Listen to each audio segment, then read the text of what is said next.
Sometimes, the people you think are weak are the ones holding the most dangerous secrets. And sometimes, the loudest laughter comes from the people who don't know who they're dealing with. This is the story of how a quiet woman walked into a police station, bruised, trembling, desperate for help, and was laughed out the door, until she said two words that changed everything: her husband's name. And suddenly, nobody was laughing anymore. It started on a rainy Tuesday. Detective Ryan Mathers sat at his desk in the sleepy precinct of Brooksville, tapping his pen and sipping cold coffee. Another slow day, petty thefts, noise complaints, small-town nonsense. That's when she walked in, soaked from the downpour, hood clinging to her head, face hidden in shadow. She stood at the front desk like she didn't belong, like she almost turned around 3 times before stepping through the door. She didn't look like trouble. She looked like the type of woman people ignored at gas stations, passed on sidewalks without a second glance.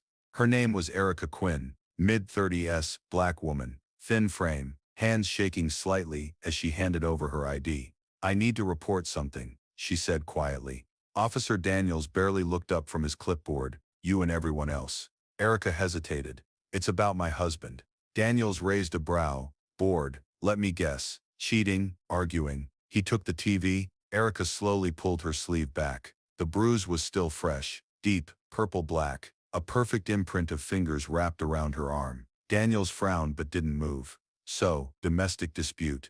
Erica's voice dropped lower. "He said if I ever talked, he'd kill me." Mathers, now watching from a distance, leaned forward. Daniels sighed. "Ma'am, unless you're in immediate danger, this ain't something we handle here. You want shelter? There's one on 7th Street. "You don't understand," Erica whispered. "He's not who you think he is." Daniels gave a little laugh. "Lady, I don't think about your husband at all." She looked him dead in the eye. "His name is Captain Troy Quinn." The room fell silent. Mathers stopped mid-sip. Daniels' smirk vanished. Another officer at the printer looked over his shoulder. Captain Troy Quinn, decorated war hero, head of Brooksville's elite tactical unit, praised in every department meeting, handpicked for a Senate task force on national security, untouchable. And also, Erica's husband. Mathers pulled Daniels aside. "Tell me that wasn't Troy Quinn's wife." "She said it was." "I don't know, man." She looked broken. She also looked like she knew too much. Erica was brought into interview room 2.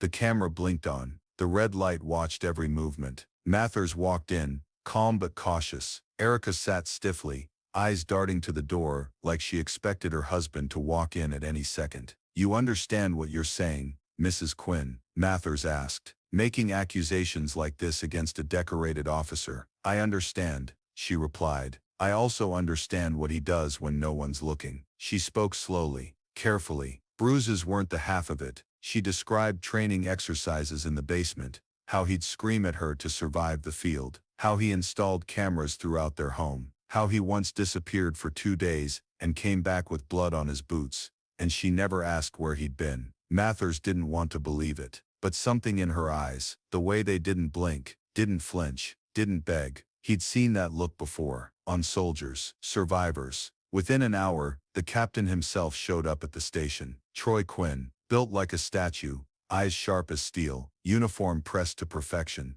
charisma dripping like oil. He didn't shout, didn't threaten. He just looked at the officers, and they moved. "Where's my wife?" he asked Mathers. "She came in voluntarily." Mathers replied evenly, said she had something to report. Troy smiled, cold. "Well, she tends to be imaginative." He leaned in closer. "You have no idea who you're dealing with." Mathers didn't blink. "Maybe you don't either." For the first time, Troy's smile slipped. Erica was already being moved, quietly, undercover to a women's shelter in the next county. Mathers made the call himself, but the threat started that night. A dead crow on Mathers' porch, a warning carved into his car, "Silence is peace," and then Daniels disappeared, gone. His badge left in his locker, his phone smashed in the station lot. No note, no sign of struggle, just gone. Erica, now safe but shaken, began opening up. The house, she said, wasn't just a home, it was a bunker. Quinn kept files, photos, maps. She once caught him watching drone footage that didn't look military. It looked personal. She also heard names whispered over encrypted calls, names of people who went missing in Brooksville, activists, whistleblowers. And then there was the shed, out back, always locked, always guarded. She was never allowed near it. Mathers and his small team got a warrant, quiet, off the books. But when they reached the Quinn property, the shed was gone, burned to the ground, smoldering, like someone knew they were coming. Just when the investigation seemed dead, a flash drive arrived at the precinct. No return address. Inside, footage. Erica, in the basement, crying, pleading. Troy's voice off screen, commanding her to show resilience. Then, silence, followed by a scream. Mathers brought it straight to internal affairs, but when he returned 2 days later, the file had been erased. All backups, gone. Someone on the inside was covering for Quinn, and now Mathers realized they weren't just fighting a man, they were fighting a machine. Erica started getting texts from unlisted numbers. "You opened your mouth. Next time we take your sister." She wanted to run, but Mathers convinced her to stay, because something bigger was happening. He found connections between Quinn and a string of closed cases, each marked as suicide, each with ties to civilian complaints against officers. One file stood out, a black man named Jerome Willis. He died in 2018, ruled suicide. But the photo of his body showed bruises just like Erica's. And guess who investigated the case? Troy Quinn.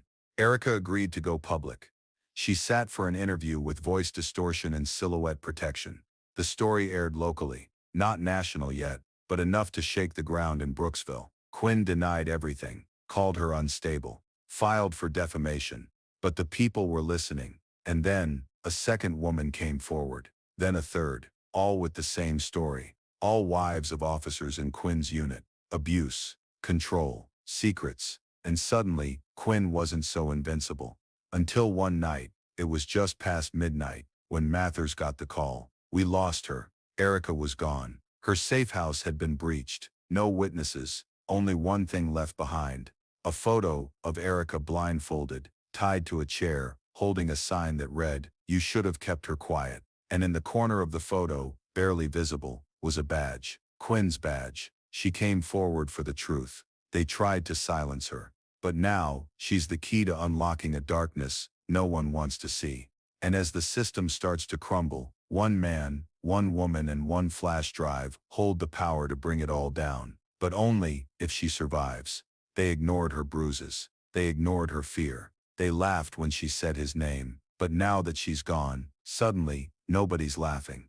And what started as one woman's cry for help has become a full-blown war between truth and power. Because when you take on a man like Captain Troy Quinn, you better be ready to burn the whole system down. The sun hadn't risen yet when Detective Ryan Mathers pulled up to the women's shelter. The building was quiet, too quiet. No alarms, no lights, just the faint smell of burnt rubber and the sound of silence. The door was ajar, lock busted. No sign of forced entry. Someone had a key. Inside, Erica's room looked undisturbed. Clothes folded, journal left open, phone still charging. Except for one thing, the chair she used to write in was tipped over. And on the floor, next to a fresh scuff mark, was the photo. Erica, blindfolded, mouth gagged. A sign in her lap, "You should have kept her quiet." Pinned to the corner of the photo was a sheriff's badge. And not just any badge, Troy Quinn's. The department went into lockdown. Mathers tried everything.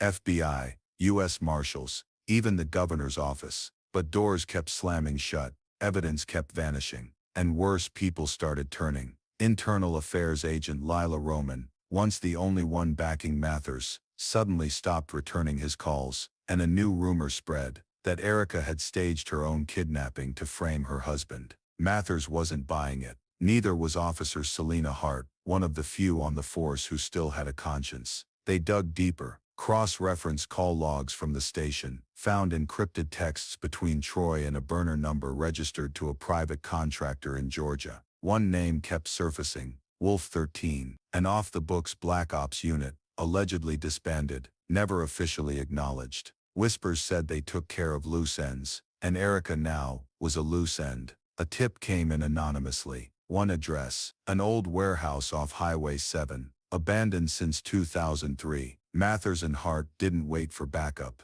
They pulled up in an unmarked sedan, sidearms drawn, vests tight. The door was rusted but cracked open. Inside was darkness and a faint hum. Generators powered rows of surveillance equipment, live feeds from different angles. And in the center, surrounded by 4 floodlights, Erica, strapped to a chair, eyes wide, mouth taped, but alive. They moved fast. Hart covered the door. Mathers cut her free. "Are you okay?" he whispered. She nodded, trembling. Then she looked past him and mouthed something. "Trap." Seconds later, a click. A red LED on the wall started blinking. Mathers turned. "Move." He tackled Erica as Hart dove for the back exit. The explosion ripped through the building, concrete and glass flying. When Mathers came to, his ears were ringing, blood in his mouth. Erica lay next to him, bruised but breathing. They'd made it out. Hart wasn't so lucky, pinned under rubble, but she was alive,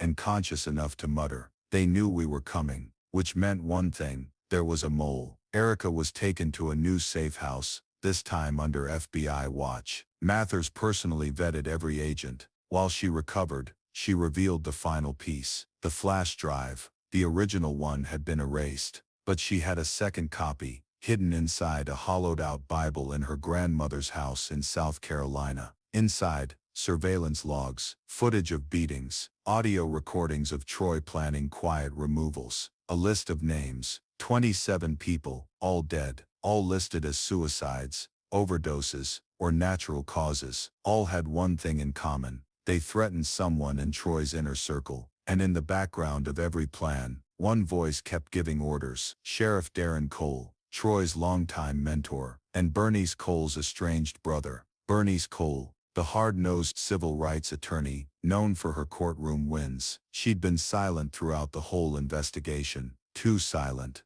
Now Mathers and Erica approached her directly. "I thought you said family doesn't protect monsters," Erica said. Bernice stiffened. "You don't know what you're asking. He killed people," Mathers said. "Your brother is helping him cover it." Bernice's hands trembled slightly. "He was good once, a real cop." "Then help us bring him in." There was a long silence. Then Bernice nodded. "I'll testify, but if I do this, I'm burning every bridge I've ever walked across." The footage hit the media like a bomb. News anchors struggled to describe it. A respected tactical officer now tied to multiple deaths. A beloved sheriff accused of coordinating a covert operation. Social media exploded. Protests outside the station. Hashtags demanding justice.